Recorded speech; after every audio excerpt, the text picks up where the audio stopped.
Thanks for watching. Don't forget to like, comment, share and subscribe to Mufti Tariq Masood, famous scholar. یہ چوتھا number جو سب سے اہم ترین ہے وہ ہے رشتہ داری کو جوڑنے کے لیے اور رشتوں کو برقرار رکھنے کے لیے، وہ ہے صلہ رحمی۔ صلہ عربی میں کہتے ہیں جوڑنے کو، رحم کہتے ہیں عربی میں رشتوں کو۔ تو اسلام میں رشتوں کو جوڑنے کا حکم بہت تاکید کے ساتھ ہے۔ نبی صلی اللہ علیہ وسلم نے فرمایا کہ جو شخص رشتہ توڑتا ہے، رشتہ داروں کو ناراض کرتا ہے، وہ جنت میں نہیں جائے گا۔ اسلام میں رشتوں کو دوستوں پر ترجیح ہے۔ سمجھ میں آ رہی ہے بات کہ نہیں آ رہی ہے؟ آج دوست کو قریب کیا جا رہا ہے، خونی رشتوں کو دور کیا جا رہا ہے۔ حدیث میں آتا ہے زکوٰۃ کا سب سے پہلا مستحق کون ہے؟ آپ کے غریب رشتہ دار۔ آپ صلی اللہ علیہ وسلم نے فرمایا زکوٰۃ اپنے غریب رشتہ دار کو دو گے 2 اجر ملیں گے، ایک تو غریب کے ساتھ تعاون کا اور ایک رشتہ داری کو جوڑنے کا۔ تو رشتہ داری جوڑی کیسے جاتی ہے؟ حدیث میں آتا ہے بل الارحام ولو بالسلام، اپنے رشتوں کو تر رکھو، گیلا رکھو، خشک نہ ہونے دو۔ کچھ نہیں ہو سکتا سلام کر لیا کرو۔ سلام کو انگلش میں ہیلو ہائی بولتے ہیں، ٹھیک ہے نا؟ تھوڑا بہت ہیلو ہائی شریعت کی روشنی میں، ایسا نہ ہو ہیلو ہائی شروع کر دیں السلام علیکم۔ مطلب یہ کہ ان سے تعلق رکھیں۔ آپ کے جو رشتہ دار پاکستان میں رہتے ہیں، دوسرے کنٹریز، انڈیا میں رہتے ہیں، دوسرے کنٹریز میں رہتے ہیں، آپ بھول نہ جائیں۔ کچھ نہیں کر سکتے بھائی، فون کر لیا کریں 2-4 دنوں کے بعد۔ وہ پوچھیں کیوں فون کر رہے ہو؟ بھائی آپ میرے بھائی ہیں، تو بھائیوں کا بھائی سے رشتہ ہوتا ہے، تو مجھے اللہ نے حکم دیا کہ میں آپ سے رابطہ رکھوں۔ آپ میری سسٹر ہو، آپ میری بہن ہو، میرا فرض ہے کہ میں آپ سے رابطہ رکھوں۔ ہمارے شیخ جو تھے مفتی رشید احمد صاحب لدھیانوی رحمہ اللہ تعالیٰ، اتنے مصروف تھے نا، ایک منٹ ان کا بہت قیمتی تھا، اتنے مصروف۔ وہ جب نیچے اترتے نا آفس میں، ٹائم دیکھتے گھڑی کو، تو ایک دن ہم سے پوچھا بتاؤ میں گھڑی کیوں دیکھتا ہوں؟ ہم نے کہا اس لیے دیکھتے ہیں، یہ دیکھنے کے لیے کہ گھڑی صحیح ٹائم بتا رہی ہے کہ نہیں بتا رہی۔ حقیقت ہے۔ انہوں نے کہا جواب درست۔ وہ 10:30 بجے نیچے آیا کرتے تھے، لیکن ٹائم کے ایسے پابند تھے کہ وہ گھڑی دیکھتے تھے یہ دیکھنے کے لیے کہ یہ گھڑی صحیح ٹائم بتا رہی ہے کہ نہیں بتا رہی۔ اتنے پابند پنجاب کے سفر پہ نکل گئے، جا رہے ہیں اپنی خالہ سے مل رہے ہیں، ماموں سے مل رہے ہیں، سسرال جا رہے ہیں۔ وہ کہہ رہے ہیں بھائی آپ اتنے مصروف آدمی آپ کیوں آئے ہیں؟ کہہ رہے ہیں میں آپ لوگوں سے ملنے آیا ہوں۔ تو انہوں نے کہا ایک طرف آپ کے پاس 1 منٹ نہیں ہوتا اور ایک طرف آپ ملنے آئے بھائی۔ انہوں نے کہا کہ اللہ کا حکم ہے رشتہ داروں سے ملنا، جو جیسے نماز کے لیے ٹائم نکالنا پڑتا ہے نا، کتنا بھی مصروف ہو۔ کیا خیال ہے بھائی؟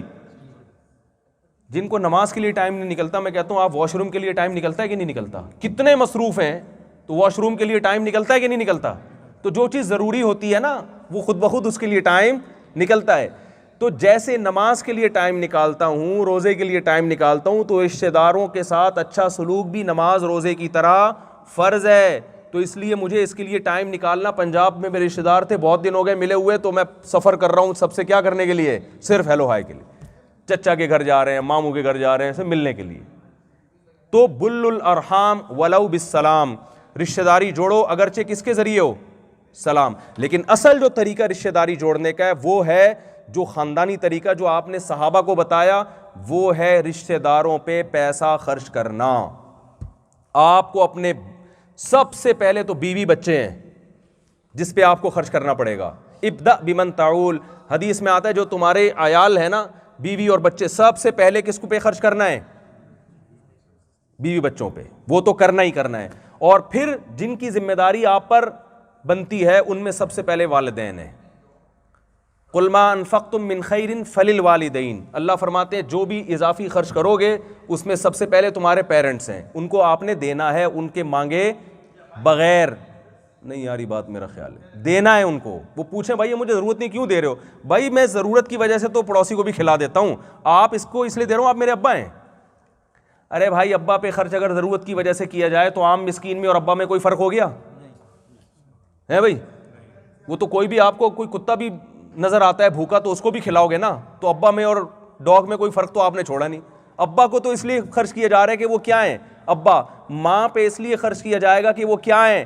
ماں ہیں۔ بھائی اور بہنوں پہ اس لیے خرچ کیا جائے گا کہ وہ کیا ہیں؟ بلڈ ریلیشن ہے۔ حضرت ابو طلحہ انصاری نبی صلی اللہ علیہ وسلم کے پاس آئے، عرض کیا یا رسول اللہ، اللہ نے قرآن میں فرمایا لن تنالوا البر حتى تنفقوا مما تحبون، جب تک محبوب چیز اللہ کی راہ میں صدقہ نہیں کرتے نیکی کو نہیں پا سکتے۔ میرے پاس ایک باغ ہے، بہت پھل دینے والا باغ ہے، میں چاہتا ہوں اس کو اللہ کی راہ میں صدقہ کر دوں. آپ نے فرمایا بخن بخن ذاک مال رابع, واہ واہ اتنا قیمتی مال لے آئے ہیں بھائی.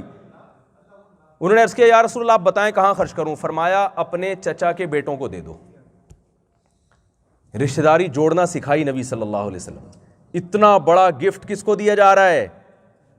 بولو نا بھائی. چچا کے آج کوئی لفٹ سگے بھائی کو لفٹ نہیں کراتے, چچا اور اس کے بیٹے تو چچا کے بیٹوں کو دے دو.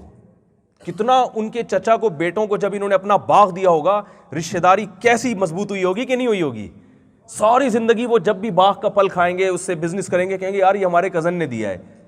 آج ہم چاہتے ہیں کہ دوسرا ہم سے اچھا سلوک کرے, ہم پہل کرنے کے لیے تیار نہیں ہے. اور نبی نے فرمایا لیس الواصل بالمکافہ, رشتہ داری جوڑنے والا یہ نہیں ہے جو بدلہ دے.